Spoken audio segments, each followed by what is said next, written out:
A mom is stabbed nearly 200 times in her own bed. The person holding the knife, her 17-year-old foster daughter. But before you go thinking this is just another case of a troubled teen snapping, there's a husband in the background who's been way too involved and just happened to take a work trip the night it all went down. Let's talk about how it really fell apart. Before we dive in, if you like your true crime brief and bingeable, you're in the right place. Hit follow now for at least 2 new episodes every week. This is 10-Minute Murder. Let's get into it.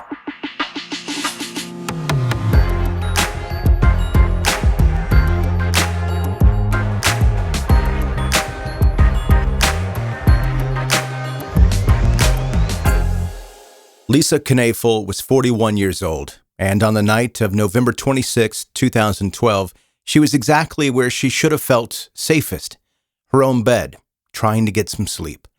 No alarm bells, no warning signs, just the usual quiet that comes with middle-of-the-night stillness. Until it wasn't. The bedroom door cracked open, slow and deliberate. Someone stepped inside without saying a word. And what followed? Chaos. Fast, brutal, and horrifying. Lisa woke up fighting for her life. A knife came down on her again and again, turning her room into a war zone. She was slashed 178 times and stabbed another 12. That's not a typo, by the way. One of the wounds blinded her. 2 of her fingers were nearly sliced off. Defensive wounds on her arms and hands told the story. She tried to fight back, twisting, grabbing, shielding herself the way that anyone would when survival mode kicks in. She curled in on herself, instinctively protecting the parts of her that mattered most. But 2 of the stab wounds hit fatal targets. One tore through her lung, diaphragm, and liver. The other cut straight through her carotid artery. After that, the clock was ticking. Just minutes. Lisa never stood a chance. She didn't go quietly. She fought. Hard. But there's no defense for being ambushed in your sleep. And here's the part that makes your stomach turn. Lisa had spent years caring for the person who just killed her. The same person who crept into her room that night. The same person she had tried to help.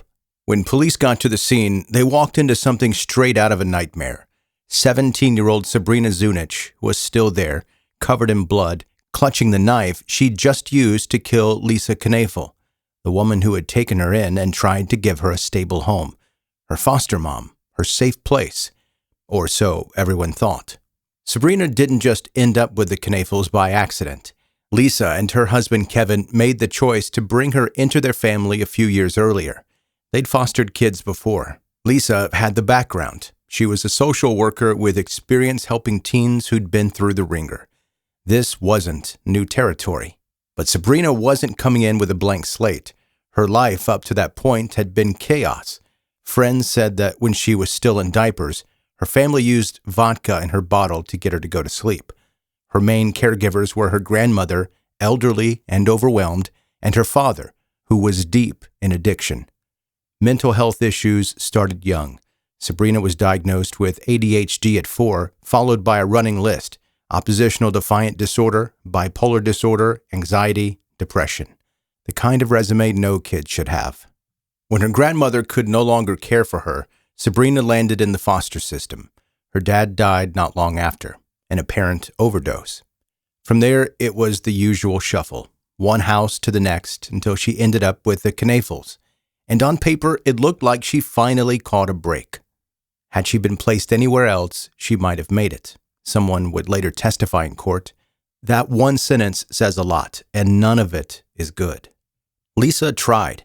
People who knew her said that she went above and beyond for foster kids. Her ex-husband called her a natural with children. Her friends said she treated every foster child like her own and did everything she could to give them a real shot. The Knoefel home had 2 biological daughters already, one from Lisa's first marriage and one from her marriage to Kevin. It was supposed to be a full, blended, healthy family. Safe, supportive, normal. But behind closed doors, things were unraveling. Lisa's marriage to Kevin was starting to crack, and it was more than just the usual arguments over dishes or bills. Something deeper was off, and Lisa maybe was starting to feel it. Before the chaos, before the knife, before anyone started calling lawyers, Lisa Knoefel had a pretty average-looking family tree. Her first marriage was to a man named Nicholas Zanella, and together they had a daughter named Megan. That relationship eventually ended, and life moved on. Lisa later married Kevin Knoefel, a truck driver with a calm demeanor and what most would assume was a solid pair of hands for steering life's chaos. They had a daughter of their own, Haley. Add in Sabrina, their foster teen, and the family unit looked complete. One big blended household, with Lisa at the center holding it all together. At first, it actually worked. Sabrina started to settle in. She felt supported. She had siblings, structure, someone checking in on her homework. Lisa and Kevin were both involved, but it was Kevin who Sabrina said she felt especially comfortable around. "We had a very close relationship," she later said. "I could be open with him." But that closeness, it started veering way off course. They were too friendly. One of Sabrina's friends told investigators later they were too close. They'd make sexual jokes toward each other. That wasn't just teen gossip. People were noticing. And Lisa, she wasn't looking the other way. She and Kevin got into it, loudly. One of their final arguments was about Sabrina. Lisa accused Kevin of crossing a serious line, of being physically involved with the teen who was supposed to be their responsibility, not his, whatever this was turning into. It was a fight, sure, but it was also Lisa sounding the alarm. About a year after Sabrina moved in, Kevin Knoefel's behavior took a disturbing turn. According to what Sabrina later told investigators, Kevin had begun giving her money in exchange for letting him take inappropriate photos. What she didn't share at the time, but later would admit, was that their relationship had already crossed a serious and illegal line. This was not a foster parent helping a teen through a rough patch. It was grooming, manipulation, and abuse. Kevin was already laying groundwork behind the scenes. He told Sabrina's social worker that he was thinking about divorcing Lisa. If that happened, he wanted custody of Sabrina. Not out of concern, out of control.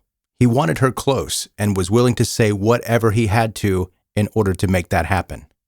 But he never filed for divorce. Instead, he leaned in closer to Sabrina and began planting a deadly idea. According to her later testimony, Kevin told her that Lisa had to die. He didn't just suggest it, he allegedly coached her on how to stage the crime and how to make it look like a break-in gone wrong. He told her where to stab someone if she wanted it to be fatal. He even helped her pick out a knife. Then, just before it all happened, Kevin left the state for work. While Sabrina stayed home, he was off to Michigan, putting distance between himself and the crime that he had just set in motion. Inside the Knoefel house that night were two kids who had no business being anywhere near what was about to happen. 13-year-old Megan and 3-year-old Haley were both home. When Megan heard the struggle in her mother's bedroom, she ran toward the sound. What she found was horrifying.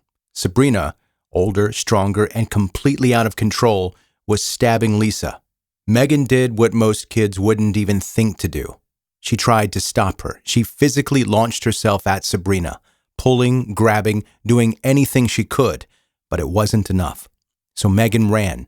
She grabbed the phone and called 911, her voice shaking and desperate. "She's stabbing my mom with a knife and she's beating her." You can hear on the 911 call played in court.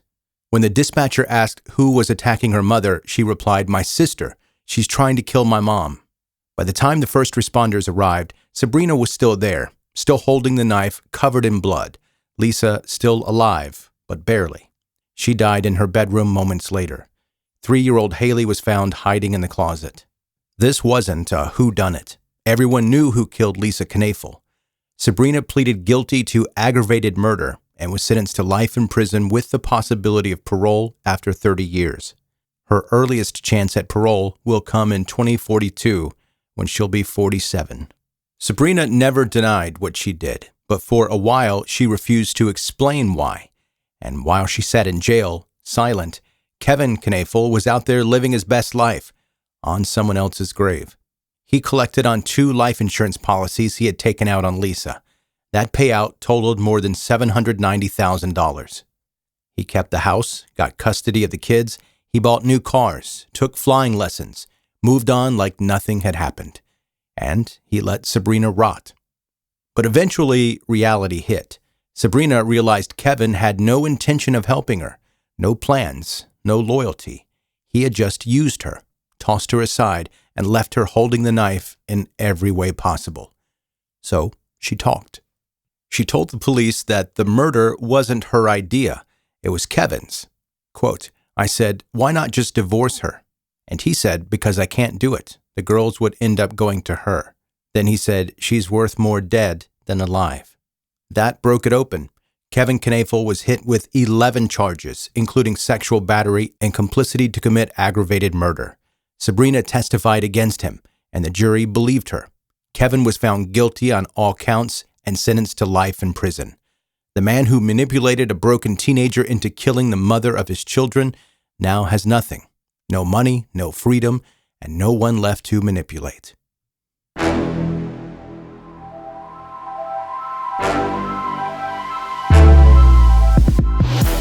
Thanks for listening to 10-Minute Murder, brief and bingeable true crime. I'm Joe, the host, and if you made it this far, congratulations. You now know more about this case than most people who live on the same streets as it happened. But before you go disappearing back into your true crime rabbit hole, do me a favor, and if you have not already, hit subscribe. That way, new episodes show up for you automatically. You can also follow the show on Facebook, Instagram, and TikTok. Just search 10-Minute Murder. That's where I post most updates, behind-the-scenes stuff, and the occasional meme that probably shouldn't be as funny as it is. If you're feeling fancy, or you just want to poke around a little bit, head over to 10minutemurder.com. You'll find every episode, some cool merch, and a contact page where you can send me story suggestions or conspiracy theories. Whatever it is you want to send me. Casserole recipes. I've gotten those before. All right, that's it for now. Go drink some water or some coffee, whatever time of day it is for you. Thank you for listening to 10-Minute Murder. See you next time.